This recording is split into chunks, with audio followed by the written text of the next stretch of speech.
ये अमृत गोली निगल लो तो तुम्हारा टैलेंट पूरा खुल जाएगा। लेकिन इसकी कीमत है 18 साल तक मुंह से एक शब्द भी नहीं बोल सकते। तुमने 18 साल झेल लिए हैं। जो लड़की तुम्हें पसंद है वो बिल्कुल पास है। फिर भी तुम अपना प्यार बस आंखों में ही छुपा सकते हो। पापा की मौत के वक्त भी दिल टूटने के बावजूद तुम आंसू रोक कर बैठे रहे।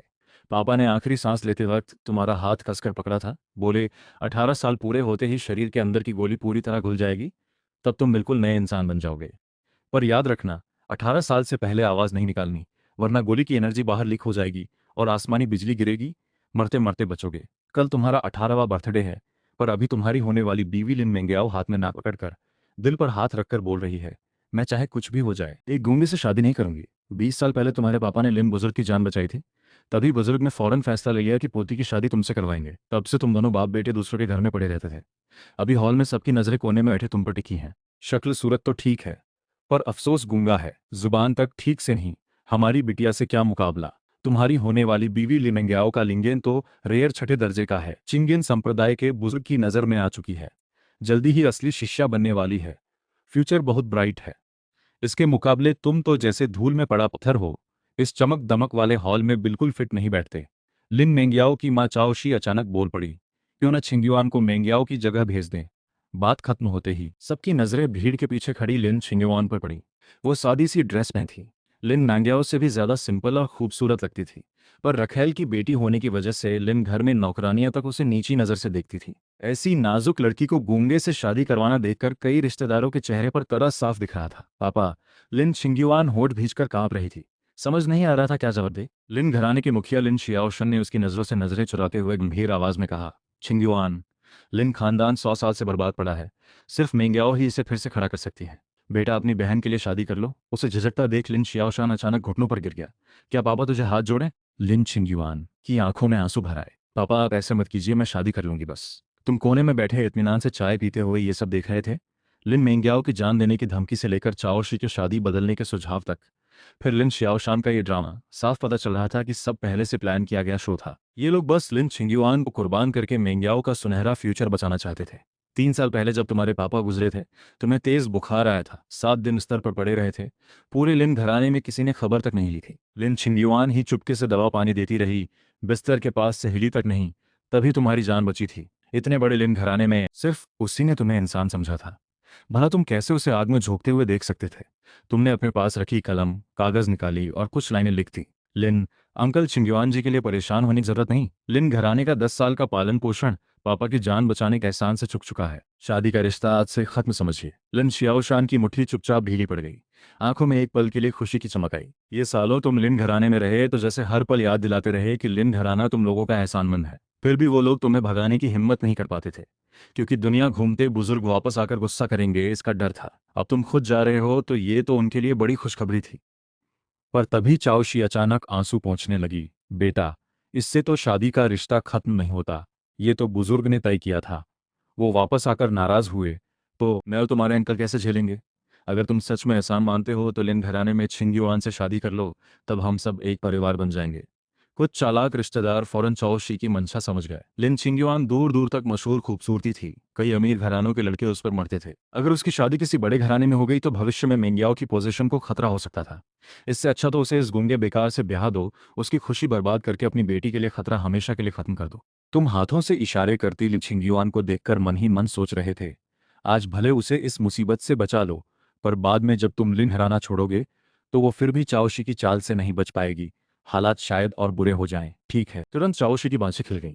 छिंग्युआन को जल्दी शादी की ड्रेस तैयार करने के लिए कहा। 1 महीने में शादी हो जाएगी। वो चाहती थी कि जल्द से जल्द दोनों की शादी हो जाए। कहीं देर होने से कुछ गड़बड़ न हो जाए। लिन छिंग्युआन आंखें सूजी हुई लिए तुम्हें अपने कमरे में ले गई। उसका कमरा नौकरों के कमरे से भी ज्यादा टूटा फूटा था। बस एक पुराना लकड़ी का पलंग और एक टूटा हुआ शीशा। उसने शीशे के पीछे से एक कपड़े की पोटली निकाली, जिसमें छोटे छोटे टुकड़ों में चांदी के सिक्के थे। साफ पता चलता था कि बहुत मेहनत से जोड़े थे। उसने सारे पैसे तुम्हारे हाथ में थमाते हुए रोते हुए कहा, तुम्हें हामी नहीं भरनी चाहिए थी। ये लोग हमें बर्बाद करना चाहते हैं। जब मेंग्याओ चिंगन संप्रदाय में चली जाएगी तो देर सवेर ये तुम्हें भी निकाल देंगे। ये पैसे रख लो, भाग जाओ। जितनी दूर जा सको उतना अच्छा। तुमने कागज पर लिखा। खिड़की के बाहर से नौकरानियों की हंसी सुनाई दी। वो शादी की ड्रेस के लिए कपड़ा लेने भंडार जा रही थी। लिन छिंग्युआन को यकीन नहीं था कि लिन घराना तुम्हारे मामले में इतनी तेजी दिखाएगा। जल्दी भाग जाओ। रास्ते में किसी अनजान की बात मत मानना। किसी का दिया कुछ मत खाना। उसकी बात पूरी होने से पहले ही आंसू गालों पर लुढ़क गए। तुमने हाथ उठाकर उसके बाल हल्के से सहलाए, फिर एक गर्मजोश आवाज में अचानक बोला, अब से मुझे पति कहना। लिन छिंगयुआन चौंकर सिर उठाया, आंखें फैल गईं। तुम बोल सकते हो। वेन यान तुम्हारा नाम भौहें उठाकर मुस्कुराए। मैंने कब कहा था। तुम्हारी बात खत्म होते ही बाहर अचानक दो कड़कड़ाती बिजलियां गिरीं। खिड़की तक हिल गई। लिन छिंगयुआन डरकर कंधे सिकोड़ लिए। बिल्कुल 3 साल पहले जैसा जब तुम्हारे पापा गुजरे थे। यही थी तुम्हारे 18 साल की चुप्पी की सच्चाई। शरीर के अंदर मौजूद गोली में जो धरती और आसमान की एनर्जी है वो बहुत खतरनाक है। जरा सी गलती हुई तो आसमानी बिजली आ जाती है। 3 साल पहले पापा के गुजरने की रात तुमसे संभल नहीं पाया था और आवाज निकल गई थी। तभी पूरी रात बिजली गिरती रही थी। लिन छिंगयुआन तुम्हारे उदास चेहरे को देखकर समझ गई कि इसमें जरूर कोई राज छुपा है। मैं कुछ नहीं पूछूंगी, तुम जल्दी भाग जाओ। तुमने उसका ठंडा हाथ पकड़ लिया। मैं रुककर तुमसे शादी करूंगा। आज से मैं तुम्हारी रक्षा करूंगा वेन यान। लिन छिंगयुआन की गाल एकदम से लाल पड़ गई। अभी तक कांप रहा शरीर पता नहीं कैसे शांत हो गया। बाहर बिजली अब भी गरज रही थी, पर तुम्हारी गहरी आंखों में देखकर उसे अचानक बड़ा सुकून महसूस हुआ। फिर भी वो उसकी उंगलियों में अभी तुम्हारी हथेली की गर्माहट बाकी थी। बड़ी बड़ी बातें मत करो। तुम्हारा लिंगेन तो मुझसे भी कम है। वेन यान तुम बस मुस्कुरा दिए, कुछ नहीं बोले। आज सचमुच 18वें साल का आखिरी दिन था। तुमने आंखें उठाकर खिड़की के बाहर धुंधलाती शाम को देखा। मन में 18 सालों का दबा तूफान उमड़ रहा था। कल जब सुबह की रोशनी बादलों को चीर कर आएगी, तुम पूरी तरह गूंगे और बेकार के टैग से आजाद हो जाओगे।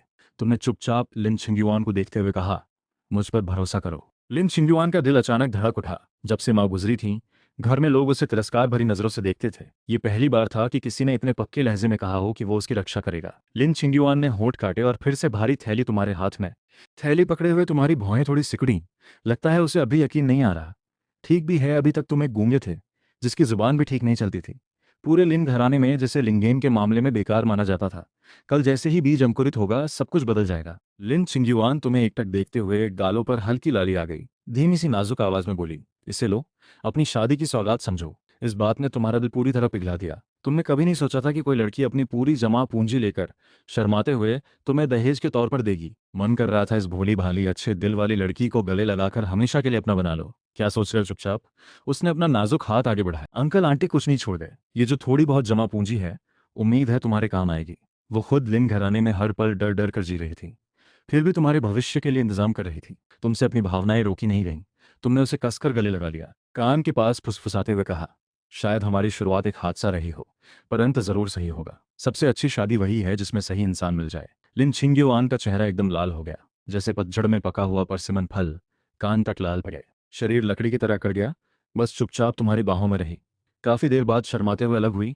मैं कपड़े सुखाने जाती हूँ। तुमने पैसों की थैली हल्के से, उसे तकलीफ में कैसे रहने देंगे। तुमने उसकी जाती पीठ को देखकर जोर से चिल्लाकर कहा, छिंगयुआन, मैं जरूर शान से तुम्हें अपनी दुल्हन बनाकर लाऊंगा। अगले ही पल आसमान में लगातार दो बिजलियां चमकी, मानो तुम्हारे इस दम का मजाक उड़ा रही हो। पीछे के आंगन में चाओ शी के कमरे में जियांग हान धड़ाम से घुटनों पर गिरकर बैठ गया। चेहरे पर बेचैनी और गुस्सा साफ झलक रहा था। अब छिंगयुआन कजिन की शादी उस बेकार से कैसे करवा सकती हैं? प्लीज अपना फैसला वापस लीजिए। उसकी शादी मुझसे करवा दीजिए। जियांग हान चाओशी का सगा भतीजा था। न सिर्फ स्मार्ट बल्कि रेयर तीसरे दर्जे का लिंगेन जीनियस भी था। चाओशी ने उसे लिन घराने में लाकर बड़े प्यार से पाला था। सिर्फ 20 साल की उम्र में ही वो रिफाइनिंग टूल की 5वीं लेयर तक पहुंच चुका था। चाओ श्री को अपने मायके वालों के सामने पूरा गर्व होता था। बस ये लड़का हमेशा लिन छिंगयुआन को अपना ही समझता रहा है। चाओ शी हल्के से चाय का कप उठाकर उसके ऊपर की झाग फूंकती हुई बोली, छिंगयुआन की शादी उस गूंगे से लिन घराने के फ्यूचर प्लानिंग से जुड़ी है। बाकी सब चीज़ों में मौसी तुम्हारी बात मान सकती है, बस इस मामले में गड़बड़ मत करो। उसके दिल में तो पहले से ही प्लान था कि लिन छिंगयुआन जैसे कांटे को हमेशा के लिए कीचड़ में डाल दो, पूरी जिंदगी बर्बाद कर दो। पर जियांग हान का दुखी चेहरा देखकर चाओ शी का दिल आखिर नरम पड़ गया। मौसी बस तुम्हें उनकी शादी में रुकावट डालने से मना कर रही है। ये तो नहीं कहा कि शादी के बाद कुछ नहीं कर सकते। अगर उसे कुछ हो जाए तो तुम्हें और छिंगयुआन दोनों को फायदा है। दो चीजें एक साथ हो जाएंगी। जियांग हान की आंखें चमक उठी। तुरंत समझ गया मौसी क्या इशारा कर रही है। अगर लिन छिंगयुआन विधवा हो गई तो बड़े घराने और ताकतवर लोग उसे नजरअंदाज करेंगे। तब वो खुद अपने भतीजे की मुट्ठी में होगी। समझ गया।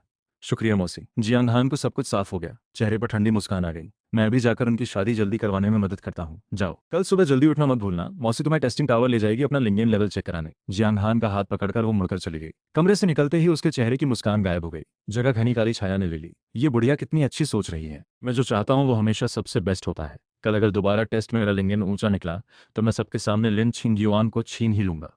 अगली सुबह लिन घराने के पश्चिमी आंगन के उस साधारण कमरे में तुम बेचैन होकर इधर उधर टहल रहे थे।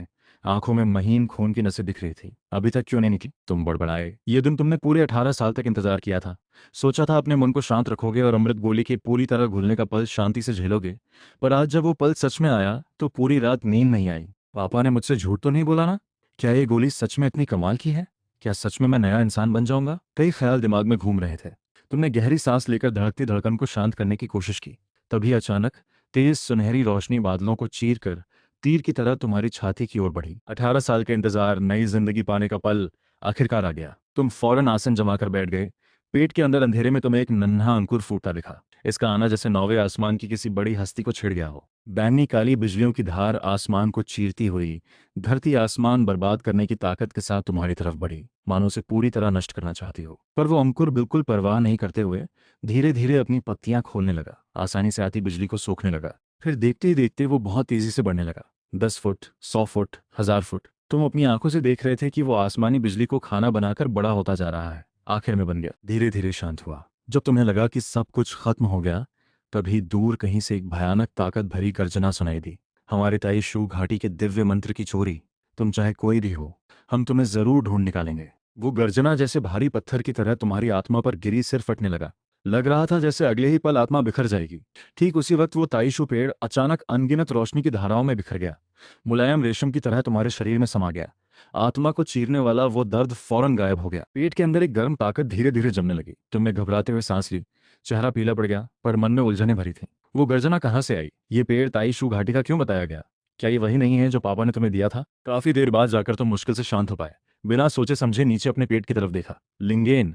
मेरे पास आखिरकार लिंगेन आ गया। खुशी थोड़ी शांत हुई तो तुमने ध्यान से अपना लिंगेन देखा। ये देखकर तो हैरान रह गए। तुम्हारा लिंगेन तो पारदर्शी था। लाल, नारंगी, पीला, हरा, नीला, आसमानी, बैंगनी, काला, सफेद। 9 रंगों के लिंगेन के बारे में तुमने सुना था, पर पारदर्शी लिंगेन तो कभी नाम भी नहीं सुना था। लिन मेंग्याओ का लिंगेन आसमानी नीला रंग का है।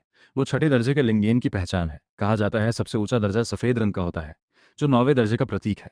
पर यह पारदर्शी लिंगेन आखिर कौन से दर्जे का है? लगता है टेस्टिंग टावर जाकर कंफर्म करना पड़ेगा। कहते हैं अगर काबिलियत बहुत ज्यादा हुई तो शायद टियानजी हॉल तुम्हें अपना खास शिष्य बना ले।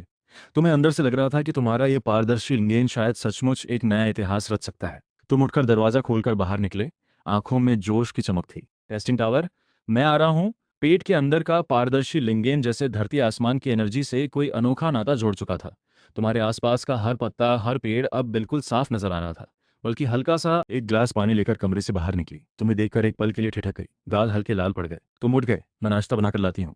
जहमत मत करो, मुझे टेस्टिंग टावर जाना है। वहां क्या करने जा रहे हो? मेरे वापस आने पर तुम्हें एक सरप्राइज दूंगा। इतना कहकर तुम पलटकर घर के बाहर की ओर चल दिए। लिन शिंगयुआन तुम्हारी पीठ देखते हुए मन में उत्सुकता और थोड़ी फिक्र दोनों महसूस कर रही थी। बस चाहती थी तुम सही सलामत रहो। तुम अभी लिन घराने के दरवाजे से निकले ही थे कि जियांग हान से टकरा गए। तुम्हें देखते ही उसकी आंखों में तिरस्कार और ठंडी नफरत की चमक आ गई। अरे वाह, ये तो लिन घराने का गूंगा दामाद है। कहाँ जा रहे हो? कहीं छिंगियान बहन के पैसे लेकर चुपके से भाग तो नहीं रहे? तुमने कुछ नहीं कहा? अब तुम वो पुराने गूंगे बेकार इंसान नहीं थे जो सबकी बेइज्जती सहते थे। ऐसे इंसान से बहस करने की जरूरत नहीं थी। जियांग हान ने तुम्हें अनदेखा करते देख सोचा शायद तुम डर गए हो, इसलिए और ज्यादा घमंड में आ गया। पता नहीं था कि तुम गूंगे के साथ साथ अब बहरे भी हो गए हो। बेनयान, तुम फिर भी अनदेखा करते हुए शांति से उसके पास से गुजर गए। जियांग हान तुम्हारे इस बर्ताव से भड़क गया। हाथ बढ़ाकर तुम्हारा कंधा पकड़ने ही वाला था कि बेकार, रुक जा तू। उसका हाथ तुम्हें छूने ही वाला था कि अचानक तुम्हारे अंदर की एनर्जी घूमी। एक अदृश्य ताकत ने उसका हाथ झटक दिया। जियांग हान चौंक कर हैरानी से तुम्हें देखने लगा। तुमने शांत आवाज में कहा, हट जा, मैं सलाह दूंगा, मुझे मत छेड़ना। इतना कहकर तुम बिना रुके तेज कदमों से टेस्टिंग टावर की ओर बढ़ गए। जियांग हान वहीं जगह पर सन्न रह गया। दिल में हैरानी और उलझन दोनों भरी हुई थी। ये क्या मामला है? ये तो बोल भी सकता है और ऐसा लग रहा है जैसे कुछ प्रैक्टिस भी की है। उसके दिल में जलन और नफरत और भी गहरी होती गई। मन ही मन कसम खाई, तुझे जरूर मजा सिखाऊंगा। तुम जल्दी ही मंजिल तक पहुंच गए। एक टेस्टिंग टावर आसमान छूता खड़ा था। ऊपर तक कॉम्प्लेक्स सिंबल्स खोदे हुए थे। कोई पुरानी और रहस्यमयी हवा फैली हुई थी। टावर के आगे लंबी लाइन लगी थी। ज्यादातर जवान लड़के लड़कियां थे। चेहरों पर टेंशन और उम्मीद दोनों साफ नजर आ रहे थे। लिंगेन जितना ऊंचा होगा, भविष्य में उतनी ही बड़ी अचीवमेंट होगी। अगर 7वें दर्जे से ऊपर का लिंगेन निकल गया तो शायद टियानजी हॉल भी नजर में ले ले। आसपास के लोग भी अलग अलग लिंगेन के दर्जे और उनकी ताकत पर बात कर रहे थे। तुम चुपचाप सुनते रहे। कब तुम्हारी बारी आ गई पता ही नहीं चला। गहरी सांस लेकर तुम टेस्टिंग टावर के अंदर गए। टावर के बीचों बीच एक बड़ा गोल पत्थर का प्लेटफॉर्म था। बगल में सफेद बालों वाला एक बुजुर्ग बैठा था। चेहरे पर बेपरवाही थी। तुमने हाथ उस प्लेटफॉर्म पर रखा। हाथ रखते ही प्लेटफॉर्म के सिंबल्स तुरंत चमक उठे। प्लेटफॉर्म से आसमान तक एक तेज रोशनी उठी। बुजुर्ग का बेपरवाह चेहरा एकदम से हैरानी से भर गया। वह झट से उठ खड़ा हुआ, आंखें फैलाकर उस रोशनी को देखते हुए बोला, ये कैसे मुमकिन है? इतनी तेज रिएक्शन कैसे आ सकती है? 9वें दर्जे के लिंगेन में भी इतनी तेजी नहीं होती। बुजुर्ग जब हैरानी में डूबा था, तभी टेस्टिंग टावर की वो रोशनी धीरे धीरे शांत होने लगी। प्लेटफॉर्म पर एक पारदर्शी लिंगेन की परछाई उभरी। ये तो मुमकिन ही नहीं है। बुजुर्ग की आवाज में साफ कंपकंपाहट थी। पुराने ग्रंथों में लिखा हुआ खालीपन लिंगेन सच में मौजूद है। बुजुर्ग की आंखों में अजीब सी चमक फूट पड़ी। कहते हैं खालीपन लिंगेन धरती आसमान की हर तरह की एनर्जी समा सकता है। बुजुर्ग की आवाज अचानक तेज हो गई, जोश में कंपा रही थी। बुजुर्ग तुम्हारे पास आकर आदर से हाथ जोड़ते हुए बोला, तुम्हारे लिंगेन का ज्ञान मेरी काबिलियत से बाहर है। मुझे तुरंत मुख्यालय को खबर देनी होगी। आप कृपया थोड़ी देर रुकिए। तुमने भी सामने वाले को हाथ जोड़े। बुजुर्ग बिना देर किए अपने पास से बादलों जैसे नक्श वाला एक जेट टोकन निकाला। उसमें एनर्जी डालते ही वो जेट टोकन तुरंत रोशनी बनकर बादलों में गायब हो गया। ये सब करने के बाद उसने तुम्हारी ओर जो नजर डाली, उसमें आदर और उत्सुकता दोनों साफ दिख रहे थे। आप सच में असाधारण काबिलियत रखते हैं। मुख्यालय से शायद कोई बड़ा अफसर भेजा जाएगा। उसकी बात खत्म ही नहीं हुई थी कि टेस्टिंग टावर के बाहर अचानक तेज आवाज के साथ हवा फटने की गूंज सुनाई दी। देखते ही 3 डरावनी परछाइयां टावर के सामने रुकी। सबसे आगे एक कड़े चेहरे वाला अधेड़ आदमी था, कमर पर एक चिन्ह वाला। उसके शरीर से निकल रही खतरनाक ताकत आसपास के आम लोगों को घुटनों पर लाने के लिए काफी थी। तीनों यहां पहुंचकर एक बैरियर बना चुके थे। ली जिशी, खालीपन लिंगेन कहाँ है? ली जिशी ने तियांशु बुजुर्ग को खुद आते देख एक तरफ हटकर तुम्हें दिखाते हुए कहा, बुजुर्ग जी, यही वो शख्स हैं जिनके पास खालीपन लिंगेन है। तियांशु बुजुर्ग की तेज नजर तुम पर पड़ी। पहले की बेचैनी अचानक जम गई। जगह ले ली हैरानी भरी झलक ने। उसके साथ आए काले लंबे कोट पहने 2 और बुजुर्ग भी आगे आए। उनमें से एक ने हल्के सुनहरे रंग की एनर्जी बनाकर दूर से ही तुम्हारे चारों ओर घुमाई। जब वो एनर्जी तुम्हारे अंदर के खालीपन लिंगेन को छू गई, तो ऐसे गायब हो गई जैसे एनर्जी सोख लेती हो। पुराने ग्रंथों में जो लिखा था वो सच निकला। दूसरे ने एक कांसे का पुराना शीशा निकाला, जिसमें हल्की धुंधली रोशनी घूम रही थी। उसे तुम्हारी ओर घुमाया। शीशे में तुम्हारा अक्स नहीं, बल्कि एक विशाल पुराने पेड़ की परछाई उभरी। 9 अलग अलग रंग की एनर्जी उस पेड़ के तने में घूम रही थी। आखिर में सारी एनर्जी उसकी जड़ों में जाकर पारदर्शी लिंगेन में समा गई। ताइशु पेड़ और खालीपन लिंगेन एक साथ रहते हैं। तियांशु बुजुर्ग और बाकी दोनों ने आपस में एक नजर मिलाई। गहरी सांस लेकर तुम्हारे सामने हाथ जोड़ लिए। क्या आप हमारे साथ टियांजी मुख्यालय चलना चाहेंगे? हॉल मालिक खुद आपको बड़ी विद्या से मिलवाएंगे। तुम खुद भी बड़ी विद्या सीखना चाहते थे, तो मना करने का कोई सवाल ही नहीं था। हाथ जोड़ते हुए तुमने कहा, पर मेरे घर में एक बीवी है जो अकेली रहती है। तुम्हारी बात खत्म होने से पहले ही तीनों बुजुर्गों ने कहा, कोई बात नहीं, कोई बात नहीं, उसे भी साथ ले आइए। हमारे संप्रदाय में लिंग दानाएं भरपूर है। क्या आपको और कुछ दुनियादारी की बात करनी है? बेझिझक बताइए, या फिर हम अभी निकलते हैं आपकी लेडी फ्रेंड को लेने। तुमने कभी नहीं सोचा था इतने ताकतवर लोग तुम्हारे सामने इस कदर विनम्र होंगे। थोड़े शर्मा भी गए। क्या मुझे थोड़ा वक्त मिल सकता है? मैं खुद जाकर उसे घर बताना चाहता हूँ। बुजुर्ग एक पल रुककर बोला, ठीक है वैसे भी, पर आपको अपनी सेफ्टी का पूरा ख्याल रखना है। अगर आपको जरा भी कुछ हुआ तो हॉल मालिक हमारी खाल उतार लेंगे। तुमने शुक्रिया कहकर मुड़कर चले गए। जल्द ही तुम लिन घराने पहुंच गए। लिन छिंगयुआन कमरे में बेचैनी से तुम्हारा इंतजार कर रही थी। तुम्हें वापस आते देख चेहरे पर हल्की मुस्कान आई। छिंगयुआन, सामान बांध लो, मेरे साथ चलो। लिन छिंगयुआन हैरानी से पूछा, कहाँ जा रहे हैं? तुम मुस्कुराते हुए बोले, एक ऐसी जगह जहां तुम्हें आराम मिलेगा, फिर कभी कोई तुम्हें तंग नहीं करेगा। लिन छिंगयुआन हंस पड़ी, मजाक मत करो, मैंने अभी तुम्हारे लिए खाना बना दिया है, जल्दी खाना खा लो। तभी तियांशु बुजुर्ग आगे आकर लिन छिंगयुआन को आदर से बोला, मैडम, हम टियांजी हॉल के बुजुर्ग हैं। आपके दोस्त सच में बहुत बड़ा टैलेंट है। हम खासतौर पर इन्हें टियांजी मुख्यालय बुलाने आए हैं। इनकी इच्छा है आपको भी साथ ले जाएं। कृपया आप हामी भर दें।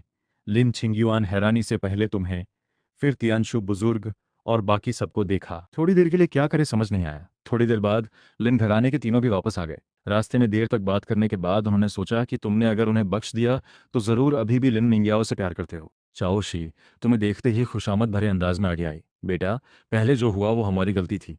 मिंग्याओ की उम्र छोटी है, अभी तक अक्ल नहीं आई। शादी का रिश्ता तो तुम्हारे पापा और बुजुर्ग ने तय किया था। चलो फिर से सोचते हैं। लिन श्याओशान ने भी हामी भरी। हाँ हाँ, तुम्हारा और मिंग्याओ का रिश्ता पहले से तय है। अब तुम्हारे पास इतना बेहतरीन लिंगेन है, बिल्कुल मेंग्याओ के 6ठे दर्जे के लिंगेन से मेल खाता है। तुमने ठंडी मुस्कान दी। उनके पाखंडी चेहरों पर नजर दौड़ाई। ये देखकर लिन मेंग्याओ आंखों में आंसू भरकर आगे बढ़ी। मुझसे गलती हुई, मुझे एक और मौका दो। जिस पल तुमने अपना नाक हाथ मेरे दिल पर रखकर वो बात कही थी, उसी पल सब कुछ खत्म हो चुका था। चाओ शी और कुछ कहना चाहती थी, पर पीछे खड़े उन डरावनी ताकतों से डरकर पीछे हट गई। तुमने मुड़कर अब भी सन्न बैठी लिन छिंगयुआन को देखा। छिंगयुआन, क्या तुम राजी हो? अगर तुम अभी भी लिन घराने में रहना चाहती हो तो मैं रोकूंगा नहीं। तुम्हारी दृढ़ नजर देखकर लिन छिंगयुआन समझ गई कि तुम उसे लिन घराने और अपने बीच चुनने को कह रहे हो। चाओ शी की खुशामद, लिन शियाओशान की पाखंडी फिक्र, लिन मेंग्याओ का आंसू भरा चेहरा याद आया। उसकी नजर आखिर में तुम पर टिक गई। मैं राजी हूँ, तुम हल्के से मुस्कुराए। लिन छिंगयुआन का ठंडा हाथ पकड़ लिया। लिन घराने से अब तुम्हारा कोई ताल्लुक नहीं रहा, पर मुखिया लिन श्याओटियान अब भी छिंगयुआन के असली पापा हैं। ये सोचकर तुम बात बहुत ज्यादा बिगाड़ना नहीं चाहते थे। तियानशु बुजुर्ग शायद तुम्हारी सोच भाप गए। उन्होंने उंगलियों से एक जेट कैंची निकालकर लिन शियाओशान की ओर उछाल दी। ये कैंची लिन घराने को 100 साल की सुरक्षा देगी। ये टियानजी हॉल की तरफ से आपको दिया गया थोड़ा सम्मान समझिए। लिन शियाओशान तुम्हें जाते हुए देखकर अचानक पैर लड़खड़ा गए, जमीन पर बैठ गए। वो समझ गया लिन घराना अब हमेशा के लिए एक ऐसा मौका खो चुका है जो उसे उठा सकता था। उसी वक्त टियानजी हॉल में हल्के नीले कोट में एक बुजुर्ग पानी के शीशे में तुम्हें एकटक देख रहा था। शीशे के पास एक पुराना कांसे का दिया अचानक जल उठा, 9 बत्तियों वाला। बुजुर्ग दाढ़ी सहलाते हुए आंखों में सुनहरी चमक लिए बोला, ताई शू पेड़ वापस अपनी जगह पर आ गया। लगता है जो लाखों साल पुरानी आफत सोई हुई थी वो जल्दी आने वाली है। जल्द ही तुम जिस उड़न खटोले पर सवार थे वो धीरे धीरे टियानजी हॉल के मैदान में उतरा। वहां पहले से लोग इंतजार में खड़े थे। सबसे आगे बैंगनी कोट पहने एक बुजुर्ग थे। वही थे टियानजी हॉल के मुखिया तियानशु बुजुर्ग। लियूमैन ने आगे बढ़कर आदर से बताया, हॉल मालिक जी, मैं आपके लिए दोस्त को ले आया हूँ। मुखिया ने सिर हिलाया, नजर तुम पर और लिन छिंगयुआन पर टिकाई। सच में जवान हीरो हो। ये दोस्त ही हैं जिनके पास खालीपन लिंगेन है ना? और ये लड़की भी बड़ी शानदार अच्छी काबिलियत लगती है। तुमने और लिन छिंगयुआन ने आगे बढ़कर आदर से हाथ जोड़े। मुखिया जी को नमस्कार। मुखिया ने हाथ से इशारा किया, इतना औपचारिक होने की जरूरत नहीं, मेरे साथ आओ। मुखिया तुम्हें टियानजी हॉल के सभी बुजुर्गों से मिलवाने ले गया। सभी बुजुर्ग तुम्हें देखकर हैरान रह गए, तुम्हारी काबिलियत की तारीफ करने लगे। इसके बाद मुखिया ने लिन छिंगयुआन के लिए एक अधेड़ महिला टीचर की व्यवस्था कर दी। वहीं तुम्हें सीधे मुखिया शुआनजीजी ने अपना असली शिष्य बना लिया। तुमने सोचा था बस चुपचाप प्रैक्टिस करते रहोगे, पर तभी शुआनजीजी तुम्हें एक रहस्यमय जगह ले गए। शुआनजीजी गंभीर आवाज में बोले, दोस्त, मेरी भविष्यवाणी के मुताबिक बहुत बड़ी आफत आने वाली है। तुम्हारा इस ताई शू पेड़ और खालीपन लिंगेन से गहरा नाता है। शायद तुम ही इस आफत को टालने की चाबी हो। तुम्हारा दिल कांप उठा। गुरुजी, ये आफत आखिर क्या है? शुआनजीजी ने सिर हिलाया, आसमान का राज नहीं, मैं बस उस आकाश गंगा जैसे खालीपन का आकार देखा और उससे बहुत जबरदस्त झटका खाया। तुम्हें अभी जो करना है वो है जल्द से जल्द अपनी ताकत बढ़ाना। इस आफत से निपटने की तैयारी करो। शुआनजीजी की बातें तुम्हारे शांत मन की झील में बड़े पत्थर की तरह गिरी। वो हजारों साल पुरानी आफत सच में तुम्हारे साथ इतनी गहरी जुड़ी हुई थी। तुम्हें याद आया कुछ दिन पहले वो विशाल शक्ति, खालीपन लिंगेन और ताई शू पेड़, ये दोनों चीजें जो सिर्फ किस्सों में होती थीं, अब तुम्हारे कंधों पर एक भारी बोझ बन गई थी। शिष्य समझ गया, पूरी लगन से ताकत बढ़ाऊंगा, गुरु का भरोसा नहीं टूटने दूंगा। तुमने पूरी गंभीरता से शुआनजीजी को हाथ जोड़े। आंखों में जरा भी हिचकिचाहट नहीं थी। उनकी आंखों में राहत की झलक आई। अच्छा बच्चा, ये हिम्मत ही काफी है। ये जगह है वुदाओ यार्ड, हमारे टियानजी हॉल की सबसे कोर प्रैक्टिस जगह। यहाँ की एनर्जी बाहर से 100 गुना ज्यादा है और इसमें धरती आसमान की सबसे शुद्ध ताकत भी है। तुम्हारी समझ बढ़ाने में बहुत मदद करेगी। शुआनजीजी हाथ लहराते ही एक पुराना पत्थर का दरवाजा धीरे धीरे खुल गया। दरवाजे के पीछे सफेद धुंध से भरी एक जगह थी। अंदर बेशुमार रोशनी के बिंदु घूम रहे थे, जैसे पूरे ब्रह्मांड का रहस्य समाया हो। यहाँ आराम से प्रैक्टिस करो, मैंने तुम्हारे लिए काफी ट्रेनिंग रिसोर्स तैयार कर दिए हैं। तुमने बैठकर आंखें बंद कर ली। पल भर में एक गाढ़ी, लगभग ठोस जैसी एनर्जी तुम्हारी तरफ बहने लगी। तुम्हारे पेट ने आसपास की एनर्जी को पागलों की तरह सोखना शुरू कर दिया। धरती आसमान की हर तरह की एनर्जी जैसे किसी इशारे पर तुम्हारी ओर खींचती चली आई। Metal, wood, water, fire, earth, wind, thunder, light, dark, 9 अलग अलग तरह की एनर्जी तुम्हारे शरीर में उछल कूद करने लगी। आखिर में सब खालीपन लिंगेन में मिलकर एक हो गई। इतनी तेज प्रैक्टिस स्पीड देखकर शुआनजीजी हैरान रह गए। सिर्फ 1 घंटे में ही तुम अभी अभी शुरुआती लेवल से सीधे तीसरे लेवल पर पहुंच गए, और तुम्हारे शरीर की एनर्जी उसी लेवल के बाकी लोगों से कहीं ज्यादा शुद्ध थी। तुमने पहले ही सीख लिया कैसे प्रैक्टिस करनी है। शुआनजीजी चुपचाप। वक्त बिना पता चले गुजरता गया। तुम वुदाओ यार्ड में पूरे 3 महीने रहे। तुम्हारी काबिलियत रॉकेट की तरह ऊपर चढ़ी। जल्द ही शुरुआती लेवल से आगे बढ़कर 7वें लेवल तक पहुंच गई। इतनी तेज प्रैक्टिस स्पीड पूरी दुनिया को हैरान करने के लिए काफी थी। एक दिन तुम प्रैक्टिस में डूबे थे कि वुदाओ यार्ड का पत्थर का दरवाजा अचानक खुल गया। शुआनजीजी गंभीर चेहरा लिए अंदर आए। तुम फौरन उठ खड़े हुए। गुरुजी, क्या हुआ? शुआनजीजी ने आ भरी। अलग अलग जगहों से मिली खबर के मुताबिक पिछले 1 महीने में हर जगह की एनर्जी बहुत अस्थिर हो गई है। कई जगहों पर तो एनर्जी सूख भी गई है। सबसे डरावनी बात यह है कि कुछ पुराने बंद पड़े खंडहर अचानक फट पड़े हैं। पहले ही काफी लोग वहां खोजबीन कर चुके हैं। तो क्या ये उसी आफत का संकेत है? शुआनजीजी ने सिर हिलाया। शायद हाँ। मुझे लगा था आफत को अभी थोड़ा वक्त लगेगा, पर ये तो बहुत जल्दी आ गई। लगता है हमें अभी से तैयारी करनी होगी। तुम्हारी अभी की ताकत आने वाले खतरे के लिए काफी नहीं है। शुआनजीजी ने आगे कहा, मेरा प्लान है तुम्हें वानशो घाटी भेजूं।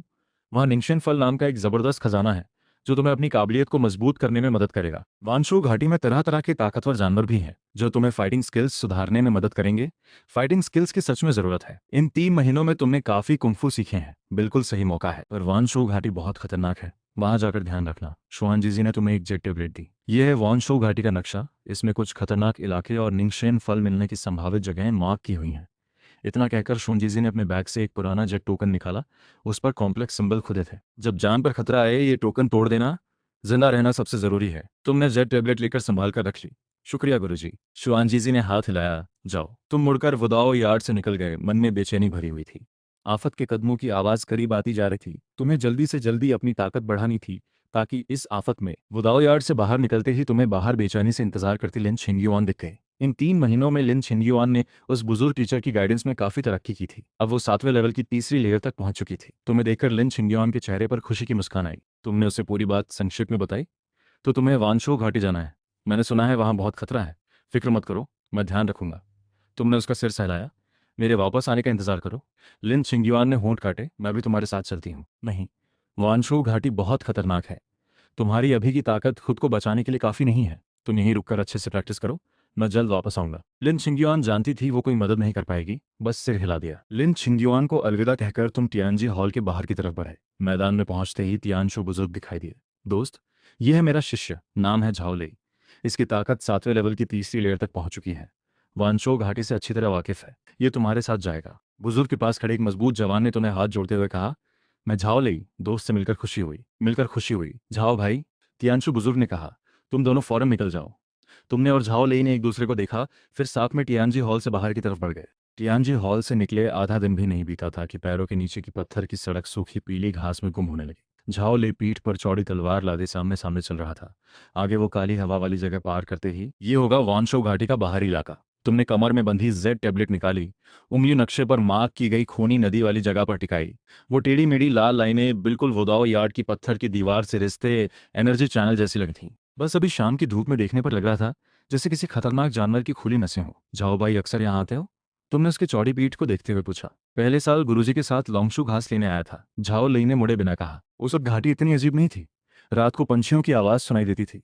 वो अचानक रुक गया, दायां हाथ तलवार की मूठ पर टिका दिया। कुछ ठीक नहीं है, हवा में मीठी सी बदबू है, जैसे पका हुआ फल। तुमने अपनी एनर्जी घुमाकर शरीर के चारों ओर सुरक्षा घेरा बनाया। पेट के अंदर 9 तरह की एनर्जी हल्के से हिली। खास तौर से हवा और बिजली की एनर्जी बेचैन हो उठी। ये किसी बड़े दुश्मन के करीब आने का संकेत था। मार दो की आवाजें दोनों तरफ की झाड़ियों से आने लगी। पीली घास की पत्तियां लगातार हिलने लगी। झाओ लेई ने फौरन तलवार निकाली। तलवार की धार में 2 धुंधली रोशनी झलकी। वो रोशनी झाड़ियों में उठ गिर रही थी। धीरे धीरे लंबे बालों वाले भेड़िए नजर आए। दोनों भेड़िए लंबे चौड़े थे। उनकी खाल किसी भारी धातु की कवच जैसी ठंडी चमक बिखेर रही थी। और भी डरावनी बात यह थी कि उनकी गर्दन के आसपास उग आए भूरे बाल हल्के बैंगनी बिजली के तारों में लिपटे थे। साफ पता चल रहा था कि इन्होंने बिजली की एनर्जी सोखकर अपना रूप बदला है। इनके बिजली के हमले से सावधान रहना। झाओ लेई जोर से चिल्लाया। तलवार से आधा गोल सुनहरी चमक उठाई। बाईं ओर वाला भेड़िया तलवार की धार से पीछे हटा। गले से गहरी गुर्राहट निकली। भूरे बालों में लिपटी बिजली कड़कड़ाई। तुमने एक कदम आगे बढ़ाया, शरीर में मौजूद फायर एनर्जी घुमाई। हाथ में एक लाल आग की गेंद उछली। हाथ के इशारे से आगे बढ़ाते ही आग का ड्रैगन बनकर दाईं ओर के भेड़िए पर टूट पड़ी। वो जानवर आग से साफ डर गया, घबराकर बचने की कोशिश की। तभी उसकी चीख से और भेड़िए इकट्ठे होने लगे। तुम्हें अचानक याद आया, जेड नक्शे पर लिखा था काली हवा वाला इलाका बिजली भेड़ियों के झुंड की जगह है। ऊपर देखा तो झाड़ियों की छाया में पता नहीं कब से कई जोड़ी चमकती आंखें दिख रही थीं। घेरे से निकलो। झाओ लई ने एक पोर्सिलेन बोतल तुम्हारे हाथ में थमा दी। यह है फटने वाला मंत्र, तोड़ते ही थोड़ी देर के लिए उग जाएगा। दक्षिण पूर्व की ओर जाओ, वहां एक चट्टान है। भेड़िए वहां करीब नहीं आते। तुमने मंत्र तोड़ा, तभी जोरदार धमाके की आवाज ने कान फाड़ दिए। आग की रोशनी में पीछे मुड़कर देखा तो झाओ लेई 7-8 भेड़ियों के बीच घिरा था। कभी तलवार से चीरता, कभी घना घेरा तोड़ता। फिर भी एक चालाक भेड़िए का बच्चा उसके ऊपर कूद पड़ा। वो गुस्से में गरजते हुए तलवार निकालकर तुम पर छलांग लगाते भेड़िए को काट गिराया। तुमने दांत भींचकर पीछे मुड़कर तेजी से भागना शुरू किया। पीछे की मारकाट की आवाज धीरे धीरे हवा में डूबती गई। जब पैरों के नीचे की जमीन गर्म महसूस होने लगी, तब देखा कि तुम एक टूटी चट्टान के किनारे खड़े थे। नीचे गहरी लाल धुंध घूम रही थी। धीमी सी जंजीर घसीटने की आवाज सुनाई दे रही थी। यही थी वो जगह जो नक्शे पर मार्क थी, यमराज की खाई। नक्शे पर लाल सिंदूर से लिखा था 3 शब्द, पास मत जाना। तुम पीछे हटना ही चाहते थे कि महसूस हुआ जैसे किसी चीज ने कलाई पकड़ ली हो। नीचे देखा तो हाथ जितनी मोटी एक बेल थी, धातु जैसी चमकदार खाल के साथ। ये चीज खास तौर पर एनर्जी और खून सोखती है। इसकी कठोरता काले लोहे जैसी है। तुमने फौरन बारीक एनर्जी घुमाई। उंगलियों पर 3 इंच लंबा सुनहरा ब्लेड बनाया। बेल की जड़ पर जोर से वार किया। खच की आवाज के साथ सुनहरा ब्लेड उछल गया। बेल और भी कसकर लिपट गई। तुम्हें महसूस हो रहा था कि छूने वाली जगह से एनर्जी तेजी से बह रही है।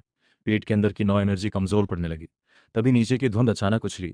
एक विशाल पंजा बाहर आया, जिस पर हल्की नीली चमक थी। उसने खून की बेल को पकड़कर जोर से खाई में खींच लिया। बेल से बेहद दर्द भरी चीख निकली। तुम्हारी कलाई ढीली हो गई, वापस अंधेरे में सिमट गई। तुम फर्श पर बैठकर लंबी सांसें लेने लगे। उस धूप में गायब होते पंजे को देखते रहे। तुम्हें ढलान के नीचे एक हवा से बचता हुआ पहाड़ी गुफा मिली। आग जलाते ही सुनी परिचित कदमों की आवाज बाहर से। झाओली टूटी तलवार लिए आया। बाएं हाथ के जख्म पर कपड़ा बांधा हुआ था, पर चेहरा कागज जैसा पीला था। भेड़ियों को पश्चिम की ओर भगा दिया मैंने। वो बैठकर शराब का घूंट भरा। तुम ठीक हो? अच्छा है। आग की रोशनी में तुम्हें अचानक उसकी कमर से लटका जेड टुकड़ा दिखा, जिस पर शू शब्द खुदा था, बिल्कुल तियांशु बुजुर्ग के टोकन जैसा। झाओ भाई, बुजुर्ग जी के खास शिष्य हो? झाओ ले सिर झुकाकर जेड टुकड़ा सहलाते रहे। कुछ देर चुप रहकर सिर हिलाया। 3 साल पहले मेरी बहन इस घाटी में गुम हो गई थी। गुरुजी ने कहा शायद वो किसी पुराने खंडहर में चली गई। तभी गुफा के बाहर से पंखों की आवाज। मुंह में एक चमकती लाल पत्ती दबाई हुई थी। ये था रास्ता दिखाने वाला कौवा। झाओ ले अचानक उठ खड़े हुए।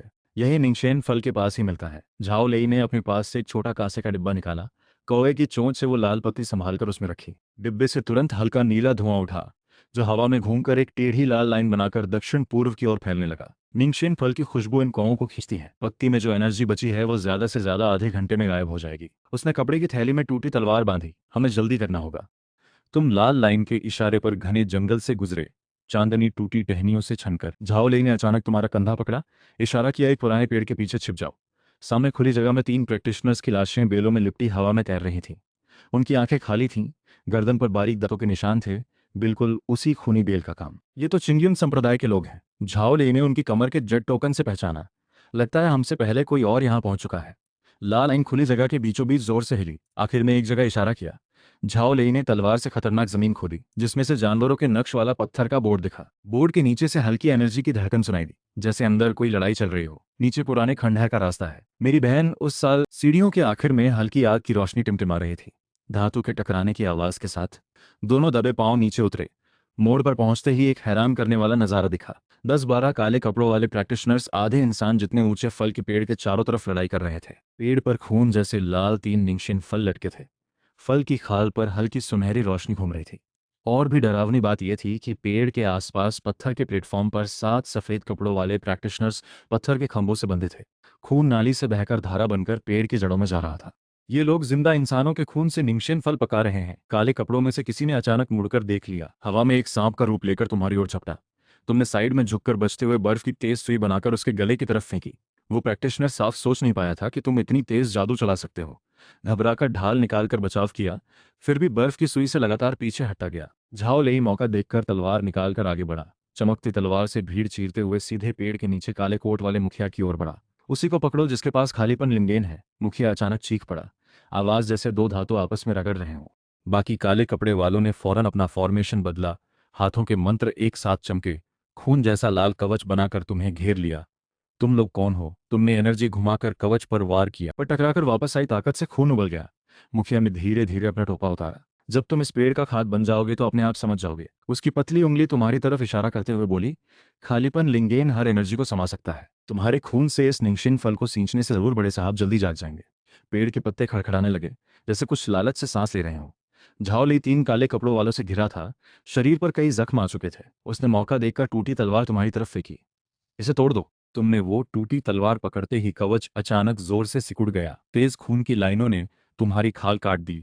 खून जमीन पर गिरते ही पेड़ अचानक जोर से, जैसे कोई तेज आवाज सुनी हो। ये कैसे हो सकता है? खालीपन लिंगन का खून खुद। तुमने मौका देकर जेट टोकन तोड़ दिया। नरम सफेद रोशनी टोकन से फूट पड़ी, तुरंत आसपास की खूनी परछाई साफ कर दी। काले कपड़ों वालों के फॉर्मेशन में हलचल मच गई। झाओ लेई ने मौका पकड़कर पहरेदार का हाथ काट दिया।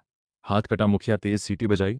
बाकी काले कपड़े वाले तुरंत काले धुएं में बदलकर छाया में गायब हो गए। तुम पत्थर के प्लेटफॉर्म के पास गए। देखा एक सफेद कपड़ों वाले प्रैक्टिशनर ने हल्की सांस बाकी है। उसकी कमर पर झाओ लेई जैसा टोकन लटका था, बस इस पर बना नक्शा खून से लगभग मिट चुका था। श्याओयुन, मैंने तुम्हें 3 साल से ढूंढा है, सफेद कपड़ों वाला बोला। जल्दी भागो पेड़ के नीचे। उसकी बात पूरी होने से पहले ही जमीन जोर से हिली। पूरा निंगशिन फल का पेड़ प्लेटफॉर्म समेत धीरे धीरे नीचे धंसने लगा। नीचे से एक गहरी अंधेरी सुरंग दिखी। सुरंग से डरावनी गहरी गुर्राहट सुनाई दी। खून जैसा लाल पुतला अंधेरे में धीरे धीरे खुल गया। ताओतिए है। झाओ ले का चेहरा पीला पड़ गया। पुराने ग्रंथों में लिखा है यिनमो संप्रदाय ने वांशो घाटी में इस खतरनाक जानवर ताओतिए को बंद किया था। ये लोग निंगशेन फल से उसकी बंदिश तोड़ना चाहते हैं। तुम्हें अचानक शुआन जीजी की बात याद आई? आफत का पहला संकेत है पुराने खंडहरों का जागना। लगता है यिन्मो संप्रदाय की चाल टियानजी हॉल की सोच से कहीं तेज थी। तुमने झाओ ले को धक्का देकर बाहर की ओर भेजा। उसे लेकर जाओ, मैं आता हूँ। बहन के शरीर को पीठ पर लेकर मैं चट्टान पर इंतजार करूंगा। आधे घंटे बाद चाहे कुछ भी हो जाए, मैं आखिरी विस्फोटक टोकन फोड़ दूंगा।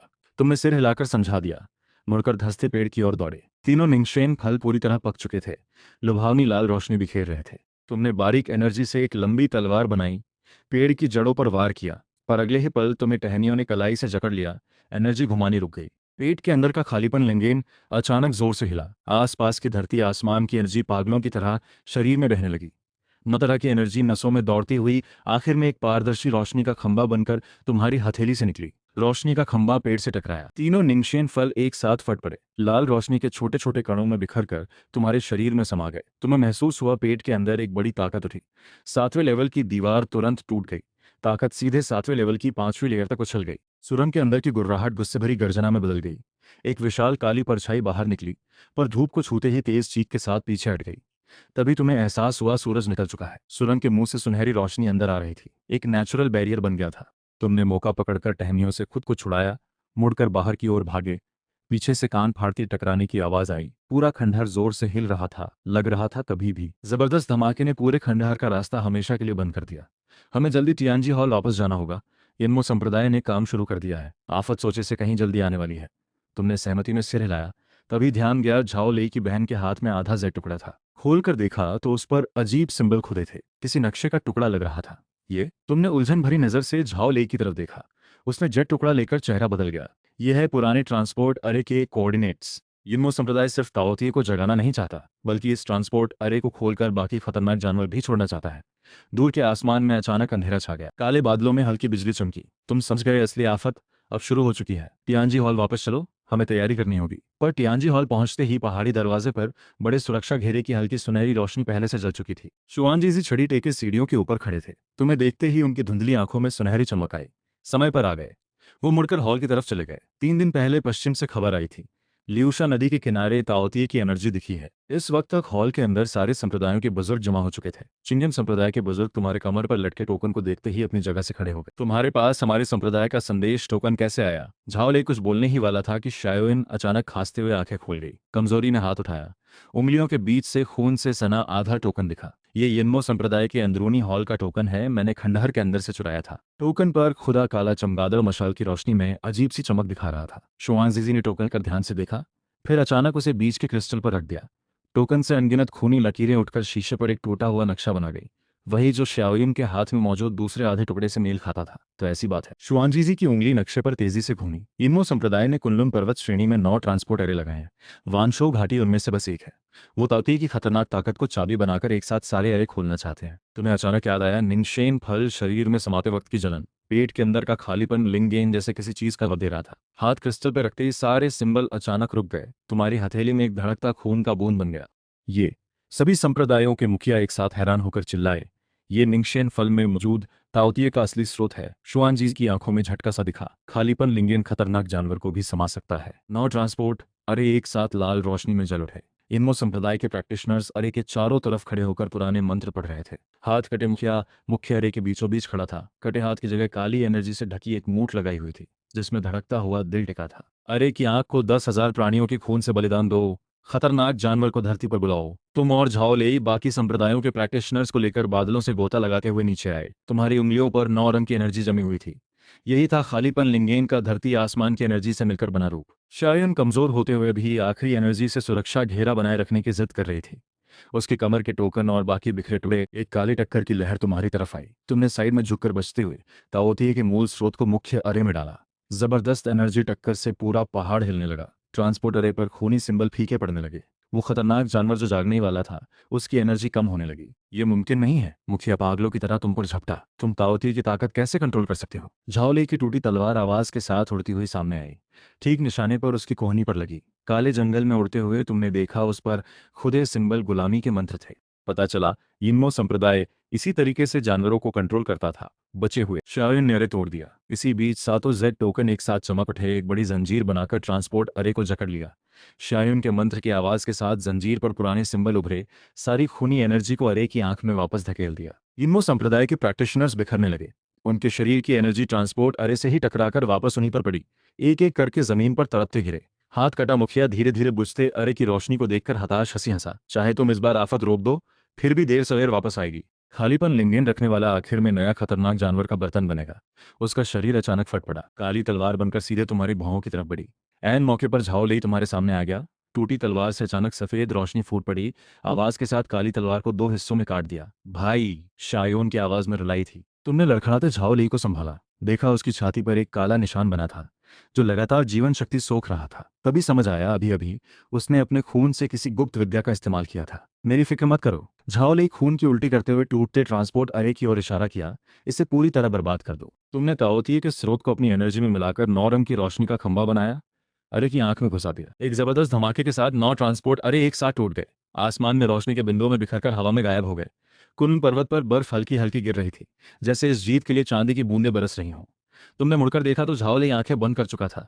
होठों पर हल्की मुस्कान थी। शायुन ने उसका शरीर गले लगाया। टोकन की रोशनी धीरे धीरे मध्यम पड़ी, आखिर में धूल बनकर हवा में मिल गई। बर्फ झाओ लेई के ठंडे गाल पर गिरकर तेजी से पानी की बूंद में पिघल गई, जैसे न सूखने वाले आंसू। शायुन भाई के बगल में घुटनों पर गिरकर बैठ गई। कांपती उंगलियां उस काले निशान को छूती रहीं। तुमने कहा था घर ले जाओगे मुझे? उसकी आवाज रूंधी और टूटी हुई थी। श्वानजीजी धीरे धीरे आगे आए, उंगलियां झाओ लेई के नब्ज पर रखीं। कुछ देर बाद धीरे से सिर हिलाया। आंखों में दर्द और गंभीरता दोनों थी। उसने अपनी असली ताकत लगाकर टियानजी हॉल की गुप्त तलवार विद्या चलाई थी। शरीर इनमो संप्रदाय की बुरी ताकत और गुप्त विद्या से बुरी तरह टूट चुका था। जीवन शक्ति खत्म हो चुकी थी। अब वापस लाना मुमकिन नहीं। बर्फ गिरती रही। हॉल के अंदर सारे संप्रदायों के मुखिया दुख से भर गए। चिंग्यून संप्रदाय के बुजुर्ग ने आह भरते हुए कहा, झाओ दोस्त ने जान देकर रक्षा की, पूरे प्रैक्टिस जगत का हीरो है। वो झुककर झाओ ले की कसकर पकड़ी टूटी तलवार धीरे से निकालने लगे। तलवार की सफेद चमक अब फीकी पड़ चुकी थी। ताओते का स्रोत और 9 तरह की एनर्जी आपस में उठकर एक नर्म रोशनी का खंभा बनाकर झाओ ले के शरीर को ढक गई। शुआन जीजी ने तुम्हारे कंधे पर हाथ रखा, उसे शांति से जाने दो। शायू ने अचानक सिर उठाई, आंखें लाल थीं, आधी उम्मीद बाकी थी। गुरुजी ने मुझे टियानजी हॉल की आत्मा रोकने वाली विद्या सिखाई थी, जो भाई की बची हुई आत्मा को कुछ वक्त के लिए संभाल सकती है। अगर हमें किस्सों वाली पुनर्जन्म घास मिल जाए तो शायद उसकी आत्मा वापस लौट सके। सब हैरान रह गए। पुनर्जन्म घास सिर्फ पुराने ग्रंथों में मौजूद एक खजाना है, जो यिन यांग की 2 दुनियाओं के मिलन स्थल वांगचुआन आई में उगती है। 1000 साल में एक बार खिलती है। न सिर्फ आत्मा को संभाल सकती है, बल्कि दुनिया की हर बुराई को। साल दर साल यिन यांग एनर्जी से घिरी रहती है। आम प्रैक्टिशनर पास जाते ही उनकी आत्मा तेजी से टूटने लगती है। शुआनजीजी थोड़ी देर सोचकर सिर हिलाया। ठीक है, हम कोशिश कर सकते हैं। आफत भले फिलहाल टल गई हो, इनमो संप्रदाय के बचे लोग अभी भी पुनर्जन्म घास ढूंढने के साथ साथ उनकी आगे की चाल भी पता करनी होगी। उसी दिन दोपहर टियानजी हॉल ने झाओ लेई के लिए जेड की याद सभा रखी। सारे संप्रदायों के मुखियाओं ने साथ में श्रद्धांजलि लिखी, उसकी कुर्बानी को याद रखते हुए। तुम याद सभा के बाहर खड़े होकर उड़ती बर्फ को देख रहे थे। उंगलियों से वो टूटी तलवार सहला रहे थे। पेट के अंदर ताओतिये का स्रोत और खालीपन लिंगेन का मेल और भी सहज होता जा रहा था। 7वें लेवल की 5वीं लेयर की ताकत और मजबूत हो रही थी। पर यिन्नो संप्रदाय के मुखिया की आखिरी बात किसी मंत्र की तरह गूंज रही थी। खालीपन लिंगेन रखने वाला आखिर में नया खतरनाक जानवर का बर्तन बनेगा। तुम उसी बात की फिक्र कर रहे थे? लिन छिंग्युआन चुपचाप पास आई, एक मोटी शॉल तुम्हारे कंधों पर डाल दी। इन 3 महीनों में उसकी टीचर की गाइडेंस में मेहनत से प्रैक्टिस कर 7वें लेवल की 3री लेयर तक पहुंच चुकी थी। हालांकि ज्यादा ताकतवर नहीं थी, पर बुनियादी सुरक्षा विद्या अच्छे से इस्तेमाल कर सकती थी। तुमने मुड़कर उसे देखते हुए सिर हिलाया। मुझे डर है कहीं मैं ताओतिये के स्रोत पर काबू न रख पाऊं, आखिर मैं सच में खतरनाक जानवर का बर्तन बन जाऊं और तुम लोगों को भी मुसीबत में डाल दूं। लिन छिंग्युआन ने तुम्हारा ठंडा हाथ पकड़ा, आंखों में दृढ़ता थी। ऐसा नहीं होगा। तुम खालीपन लिंगेन से ताओतिये के स्रोत को शुद्ध कर सकते हो, उससे निगले नहीं जाओगे। मैं हमेशा तुम्हारे साथ रहूंगी। उसकी बातें गर्म धारा की तरह दिल में उतर गईं। पेट के अंदर की एनर्जी धीरे धीरे शांत हो गई। खालीपन लिंगेन से नरम रोशनी फैलने लगी। 3 दिन बाद याद सभा हटाई गई। शायोयुन ने झाओ लेई का शरीर टियानजी हॉल के खास बर्फ जेट ताबूत में रख दिया। उसकी एनर्जी से शरीर को संभाले रखा। तुम, शायोयुन और लिन छिंग्युआन सफर के लिए तैयार हुए। शुआनजीजी खुद पहाड़ी दरवाजे तक छोड़ने आए। 3 जेट टोकन और एक पुराना ग्रंथ थमाया। ये है यिन यांग आत्मा सुरक्षा मंत्र, वांगचुआनाई की यिन यांग एनर्जी से बचाएगा। इस ग्रंथ में पुनर्जन्म घास की पहचान और वांगचुआनाई की भूगोल के बारे में लिखा है। साथ ही टियानजी हॉल के पुराने मुखियाओं का खालीपन लिंगेन पर लिखा रिसर्च भी। तुमने आदर से हाथ जोड़े। शुआनजीजी ने हाथ हिलाकर तीनों पर नजर दौड़ाई। बहुत सावधान है ना, वांगचुआनाई बहुत खतरनाक जगह है। जान पर खतरा है तो टोकन तोड़ देना। लौटते वक्त यिनमो संप्रदाय के बच्चे लोग रास्ते में हमला कर सकते हैं, बहुत सावधान रहना। तीनों उड़न खटोले पर सवार होकर मुड़कर वांगचुआनाई की ओर उड़ चले। उड़न खटोला रास्ते में 3 दिन बाद एक वीरान काले जंगल से गुजरा। जंगल में गहरा धुआं फैला था। आसमान की रोशनी तक अंदर नहीं आ पाती थी। शाओयुन अचानक चौंकी, नीचे जंगल की तरफ इशारा किया। वहां एनर्जी की हलचल है और उसमें यिन्मो संप्रदाय की बुरी बू है। तुमने उड़न खटोला धीरे से नीचे उतारा, छिप गए। 10-12 यिन्मो संप्रदाय के प्रैक्टिशनर्स एक काले पत्थर के ताबूत के चारों ओर मंत्र पढ़ रहे थे। ताबूत पर कुनलुन ट्रांसपोर्ट अरे जैसे मिलते जुलते खूनी सिंबल खुले थे। ये लोग क्या कर रहे हैं? लिन छिंगयुआन ने धीमी आवाज में पूछा। अपनी एनर्जी घुमाकर सुरक्षा घेरा बनाया। झाओ ले की टूटी तलवार तुम्हारे हाथ में हल्की कांप रही थी, जिससे बुरी ताकत को भांप रही हो। शायन ने शुआन जी से मिला पुराना ग्रंथ निकालकर तेजी से पन्ने पलटे। यह है भयानक अनिष्ट का घर हो, जो खतरनाक जानवर की बची आत्मा और बुरी ताकत जमा करने के लिए बना है। लगता है वो लोग दोबारा ताओतिए की आत्मा जमा करना चाहते हैं, नया ट्रांसपोर्ट अरे खोलने के लिए। बात खत्म होते ही सबसे आगे खड़े इनमो संप्रदाय के आदमी ने अचानक सिर उठाकर बादलों की तरफ देखा, सीधे उड़न खटोले की तरफ बढ़ाया। तुम कूद कर नीचे आए, उंगलियों पर 9 रंग की एनर्जी जमाकर एक सुरक्षा घेरा बनाकर उछाल रोका। साथ ही लिन छिंगयुआन और शायोइन से कहा, तुम दोनों उड़न खटोला संभालो, मैं इनसे निपटता हूँ। यिन्मो संप्रदाय के प्रैक्टिशनर्स एक साथ अपने हथियार निकालकर काली हवा से लिपटी तलवारें और उछाल जाल बुनकर तुम्हारी तरफ बढ़े। तुमने खालीपन लिंगेन घुमाकर आसपास की एनर्जी को 9 तरह के तेज ब्लेड में बदला। मेटल ब्लेड कवच चीरे, फायर ब्लेड जलाए, आइस ब्लेड काटे। पल भर में 3 प्रैक्टिशनर्स खून के तालाब में गिर गए। मुखिया गुस्से में गरजते हुए शरीर से काला धुआं फूट पड़ा।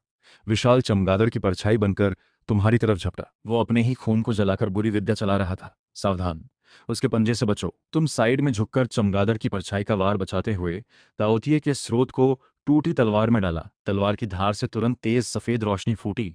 शुद्धिकरण की ताकत लिए परछाई पर वार किया। सफेद रोशनी और काले धुएं की टक्कर से कान फाड़ने वाली आवाज आई। चमगादड़ की परछाई धीरे धीरे बिखर गई।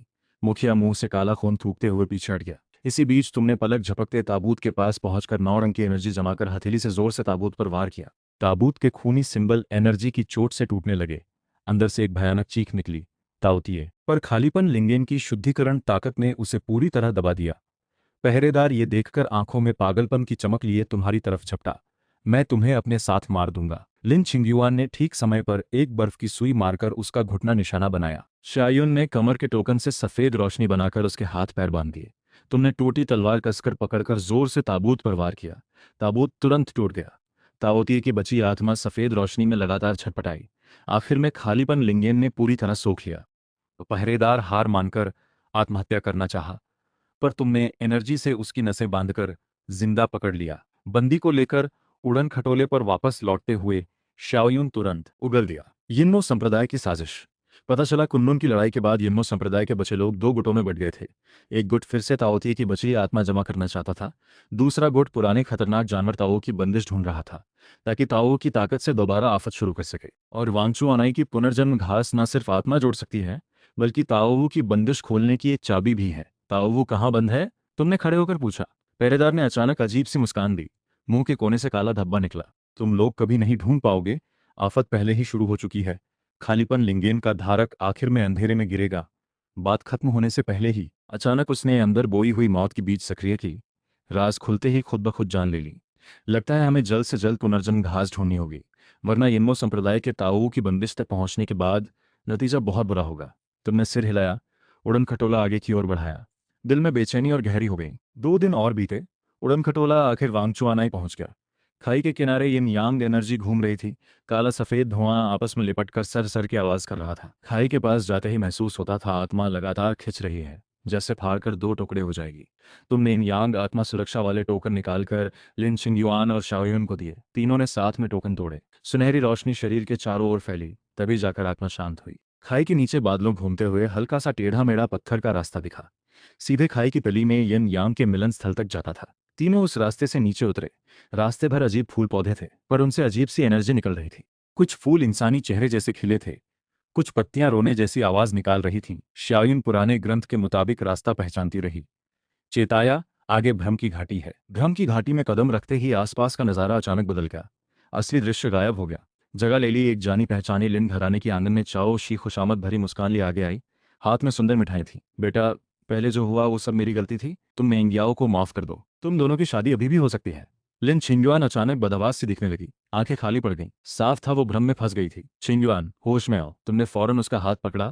खालीपन लिंगेंग की एनर्जी उसके शरीर में डाल दी। लिन छिंगयुआन पूरे शरीर से कांपी, तुरंत होश में आ गई। आंखों में डर था। मुझे अभी लिन घराना दिखा। वो अब भी मुझे मना रहे थे कि तुम्हें और लिन मेंगाओ को फिर से मिला दें। शायुन ने भी अपना टोकन निकाला। सफेद रोशनी फैलते ही आसपास की भ्रम की परछाइयां धीरे धीरे टूटने लगी। यह है मन की बुराई से बना भ्रम, जितनी गहरी अटकन उतना ही आसान फंसना। तीनों एक दूसरे को संभालते हुए भ्रम की घाटी पार करके आखिर तली के यिन यांग मिलन स्थल पर पहुंच गए। वहां काला सफेद धुआं आधा आधा बटा था। बीचों बीच पत्थर के प्लेटफॉर्म पर पूरी तरह सफेद चमकती एक छोटी घास नरम रोशनी बिखेर रही थी। घास की पत्तियों पर चमकती ओस की बूंदें जमी थी। यही थी पुनर्जन्म घास। घास के आसपास कुछ रखवाले जानवर घूम रहे थे। यिन यांग एनर्जी से बने, आंखों में धुंधली चमक थी। ये थे यिन यांग भ्रमित जानवर। यिन यांग की दोनों एनर्जी को कंट्रोल कर सकते थे। निपटना मुश्किल था। शाओयुन धीमे स्वर में बोली, भाई थोड़ा और इंतजार करो, हम बस अभी तुम्हें बचाने वाले हैं। तीनों ने साथ में 9 रंग की एनर्जी उठाकर एक बड़ा जाल बनाया। यिन यांग भ्रमित जानवरों की तरफ फेंका। जानवर गुर्राकर काला सफेद धुआं उगलकर एनर्जी जाल से टकराए। जाल जोर से हिलने लगा। तुमने दांत भींचकर ताओतिये का स्रोत और खालीपन लिंगेन पूरी ताकत से चलाया। 9 रंग की एनर्जी और गाढ़ी होती गई। आखिर में यिन यांग की दोनों एनर्जी को दबाने में कामयाब हो गई। लिन छिंगयुआन ने मौका पकड़कर बर्फ की सुई मारकर जानवरों की हरकत रोक दी। कुछ हमलों के बाद तीनों यिन यांग भ्रमित जानवर जमीन पर गिरकर यिन यांग एनर्जी में बदलकर गायब हो गए। तुम प्लेटफॉर्म पर चढ़े, सावधानी से, भारी जीवन शक्ति फैला रही थी। तभी खाई के ऊपर से पैरों की आवाज आई। 10-12 यिन्मो संप्रदाय के प्रैक्टिशनर्स ऊपर से उतरे। पहरेदार वही था जो पहले कुनलुन में बच निकला था। शुक्रिया दोस्त, तुमने हमारे लिए पुनर्जन्म घास ढूंढ दी। पहरेदार ठंडी हंसी हंसते हुए शरीर से काला धुआं फोड़ते हुए बोला, पुनर्जन्म घास दे दो, तुम लोगों को नहीं मारेंगे। शायुन ने बर्फ जेट ताबूत अपने पीछे छिपाते हुए गुस्से से चिल्लाई, तुम लोगों की हिम्मत मत करना। पुनर्जन्म घास मेरे भाई को बचाने के लिए है, तुम यिन्मो संप्रदाय को कभी नहीं मिलेगी। यिन्मो संप्रदाय के प्रैक्टिशनर्स एक साथ हमला बोले। काला धुआं और उछाल जाल मिलकर एक घना हमले का जाल बना दिया। तुमने पुनर्जन्म घास लिन छिंगयुआन को थमाई, हिदायत दी, तुम दोनों घास संभालो, मैं इन्हें रोकता हूं। इतना कहकर तुम टूटी तलवार पकड़कर बिजली की तरह आगे बढ़े। 9 रंग की एनर्जी और ताओतिये का स्रोत मिलकर एक विशाल रोशनी का खंभा बनाया। प्रैक्टिशनर्स की तरफ बढ़ गए। लड़ाई के बीच एक काले कपड़े वाला अचानक लिन छिंगयुआन के पीछे पहुंच गया। हाथ में मंत्र लिए सीधे उसकी पीठ की तरफ बढ़ाया। शायुन ने तेजी से लिन छिंगयुआन के सामने आकर मंत्र बचाया। सफेद रोशनी अचानक तेज हो गई। जबरदस्त झटके से मंत्र रोका, पर खुद भी मंत्र की ताकत से खून की उल्टी कर बैठी। शायुन, तुम गुस्से से चिल्लाकर मुड़ते हुए एक वार से उस काले कपड़े वाले को मार गिराया। साथ ही एनर्जी घुमाकर शायुन के जख्म भरने लगे। पहरेदार मौका पाकर लिन छिंगयुआन की ओर झपटा, पुनर्जन्म घास छीनने के लिए। लिन छिंगयुआन ताकत कम होने के बावजूद बड़ी दृढ़ता से पूरी एनर्जी लगाकर बर्फ की दीवार बनाई, रास्ता रोक दिया। पहरेदार आंखों में क्रूरता लिए हथेली में काली एनर्जी जमाकर जोर से बर्फ की दीवार पर वार किया। दीवार तुरंत टूट गई। लिन छिंगयुआन झटके से पीछे उछल गई। पुनर्जन्म घास हाथ से छूट गई। जब घास पहरेदार के हाथ में गिरने ही वाली थी, तभी टूटी तलवार अचानक तेज सफेद रोशनी में चमक उठी। झाओलई की बची हुई एनर्जी तलवार से होकर तुम्हारे शरीर में समा गई। तुमने महसूस किया पेट के अंदर 7वें लेवल की 5वीं लेयर की दीवार तुरंत ढीली पड़ गई। 9 रंग की एनर्जी और ताओतिये का स्रोत पूरी तरह मिल गए। ताकत सीधे 7वें लेवल की 7वीं लेयर तक उछल गई। तुमने बिजली की तेजी से टूटी तलवार पकड़कर शुद्धिकरण की ताकत के साथ पहरेदार पर वार किया। सफेद रोशनी और काली एनर्जी टकराई। पहरेदार दर्द भरी चीख के साथ शरीर धीरे धीरे राख में बदलता गया। बाकी यिन्मो संप्रदाय के प्रैक्टिशनर्स डर से भागने की कोशिश करने लगे, पर तुमने एनर्जी से बनी जंजीर से उन्हें बांधकर सबको खत्म कर दिया। तुम लिन छिंगयुआन के पास आकर उसे उठाया, फिर शायुन के जख्म भी जांचे। शुक्र है ज्यादा गंभीर नहीं था। शायुन बर्फ जेड ताबूत को गले लगाकर आंखों में उम्मीद भर आई। शायुन ने पुनर्जन्म घास निकालकर मसल कर उसका रस बर्फ ताबूत पर टपकाया। पुनर्जन्म घास की जीवन शक्ति ताबूत की सतह से फैलने लगी। झाओलई की नब्ज पर मौजूद काला निशान धीरे धीरे मिटने लगा। छाती में हल्की हल्की सांसें चलने लगी। काम कर गया, शाओयुन खुशी से चिल्लाई। तुरंत आत्मा रोकने वाली विद्या घुमाकर पुनर्जन्म घास की ताकत को झाओलई की बची आत्मा तक पहुंचाने लगी। झाओलई ने धीरे धीरे आंखें खोली। चेहरा भले पीला था, पर होश पूरी तरह वापस आ गया था। शाओयुन, उसने कमजोर आवाज में कहा। अपने आसपास खड़े सबको देखकर आंखों में उलझन थी। शाओयुन ने पूरी बात एक एक करके उसे बता दी। झाओलई को कुनलुन की लड़ाई की कुर्बानी फिर याद आई। आंखों में शुक्रगुजारी भर आई। बहुत शुक्रिया दोस्त और छिंगयुआन जी, ये एहसान मैं कभी नहीं भूलूंगा। तुम मुस्कुराते हुए सिर हिलाकर बोले, हम सब टियानजी हॉल के हैं, आपस में एक दूसरे का साथ देना ही चाहिए। अभी भी यिन्मो संप्रदाय ताओ की बंदिश ढूंढ रहा है। हमें जल्द से जल्द टियानजी हॉल वापस जाकर आगे की रणनीति बनानी होगी। चारों उड़न खटोले पर सवार होकर वापस निकल पड़े। रास्ते में झाओलई की सेहत धीरे धीरे सुधरने लगी। 7वें लेवल की तीसरी लेयर की ताकत भी मजबूत होने लगी। वो टूटी तलवार सहलाते हुए अचानक बहन के हाथ में मिले उस जेड टुकड़े की याद आई। वो आधा पुराना ट्रांसपोर्टरी का नक्शा शायद ताओ की बंदिश की जगह से जुड़ा है। पुराने ग्रंथों में लिखा है, ताओ को सुदूर उत्तर के बर्फीले रेगिस्तान में बंद किया गया था। वहां एक पुराना ट्रांसपोर्ट अरे है जो कुनलुन के अरे से जुड़ा है। शायुन ने वो जेड टुकड़ा निकालकर झाओ लेई के जादुई टोकन से मिलाया। जेड टुकड़े के सिंबल धीरे धीरे चमकने लगे। टोकन के नक्श से मिलकर एक पूरा नक्शा बना गए। नक्शे पर बर्फीले रेगिस्तान की जगह मार्क हुई थी। साथ ही बर्फ के नीचे छुपा एक ट्रांसपोर्ट अरे भी। लगता है यिन्मो संप्रदाय का टारगेट यही जगह है। तुमने नक्शे पर लाल बिंदु की तरफ इशारा करते हुए कहा, हमें उनसे पहले बर्फीले रेगिस्तान पहुंचना होगा। ताऊ की बंदिश को और मजबूत करना होगा। उड़न खटोला तेजी से आगे बढ़ा। 3 दिन बाद यानजी हॉल पहुंच गया। झाओ लेई को सही सलामत वापस देखकर बुजुर्ग के चेहरे पर खुशी छा गई। झाओ लेई ने नक्शा शुआनजीजी को थमाया। रास्ते में हुई घटनाओं और यिन्मो संप्रदाय की साजिश विस्तार से बताई। शुआनजीजी नक्शा देखकर भौहें सिकुड़ी। बर्फीले रेगिस्तान की बंदिश हजारों साल से मौजूद है। एनर्जी अब कमजोर पड़ चुकी है। अगर यिन्मो संप्रदाय पुनर्जन्म घास की ताकत और ताओवू की बची आत्मा को मिलाकर एक साथ इस्तेमाल करे तो बंदिश तोड़ना मुमकिन है। चिंग्युन संप्रदाय के बुजुर्ग उठ खड़े हुए गंभीरता से बोले, हम सब संप्रदाय शिष्य भेजकर टियानजी हॉल के साथ बर्फीले रेगिस्तान चलेंगे, बंदिश मजबूत करेंगे और यिन्मो संप्रदाय के बचे लोगों को खत्म करेंगे। बाकी मुखियाओं ने भी हामी भरी। पल भर में पूरे हॉल में जोश की लहर दौड़ गई। शुआनजीजी, कुल मिलाकर हजारों लोग।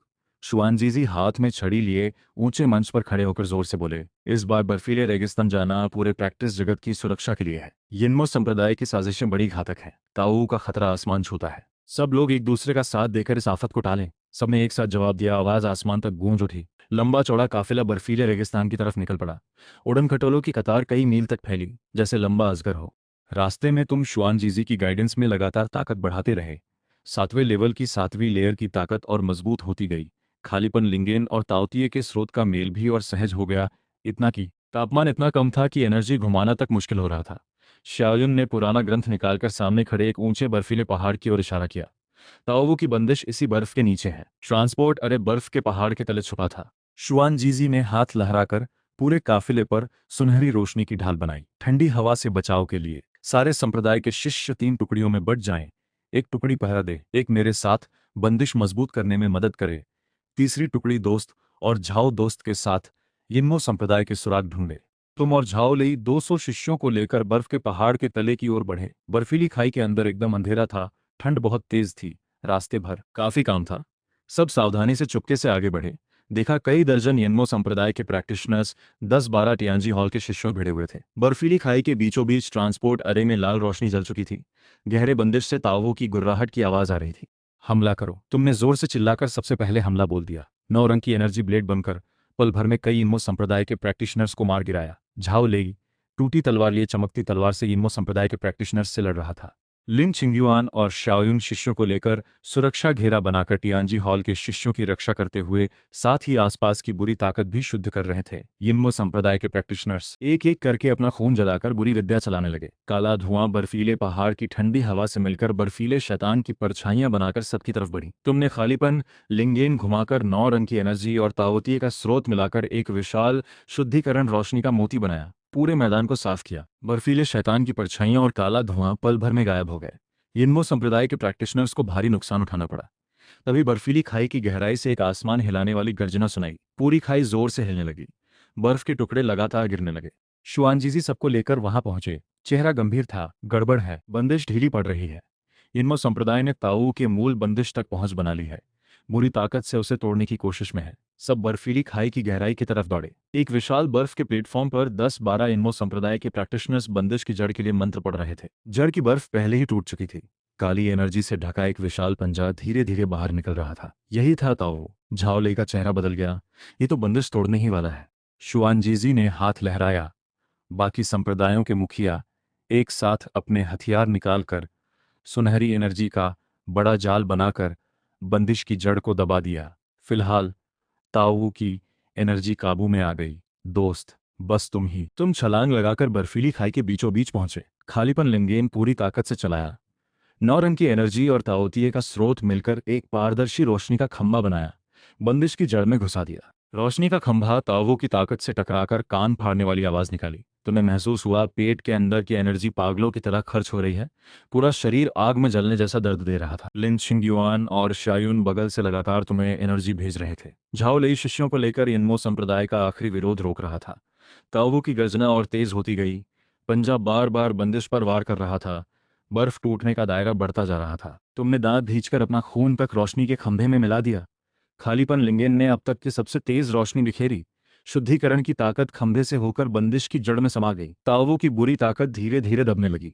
इनमो संप्रदाय के प्रैक्टिशनर्स ने देखा हालात बिगड़ गए हैं। अपना खून फोड़कर बंदिश के साथ खुद को भी खत्म करना चाहा, पर झाओ लेई और बाकी संप्रदायों के शिष्यों ने सबको मार गिराया। तुम पूरी तरह थककर जमीन पर गिर पड़े। लिन चिंगुआन और शायुन आगे बढ़कर तुम्हें संभाला। शुआन जीजी तुम्हारे पास आए, आंखों में राहत भरी थी। अच्छा बच्चा, तुमने कर दिखाया। आफत फिलहाल टल गई, प्रैक्टिस जगत बच गया। सब खुशी से झूम उठे। बर्फीले रेगिस्तान की ठंडी हवा भी जैसे नरम पड़ गई। झाओ लेई तुम्हारे पास आकर कंधे पर हाथ रखा। दोस्त, सब तुम्हारी वजह से हुआ। आगे कभी कोई मुसीबत आई तो झाओ जान लगा देगा। शाओयुन भी मुस्कुराते हुए सिर हिलाया। आंखों में शुक्रगुजारी भरी थी। तुमने आसपास खड़े सबको देखा। दिल में एक गहरी शांति महसूस हुई। पेट के अंदर का खालीपन लिंगेन नरम रोशनी बिखेर रहा था। ताओतिए का स्रोत पूरी तरह शुद्ध होकर एक साफ ताकत बनकर एनर्जी में मिल चुका था।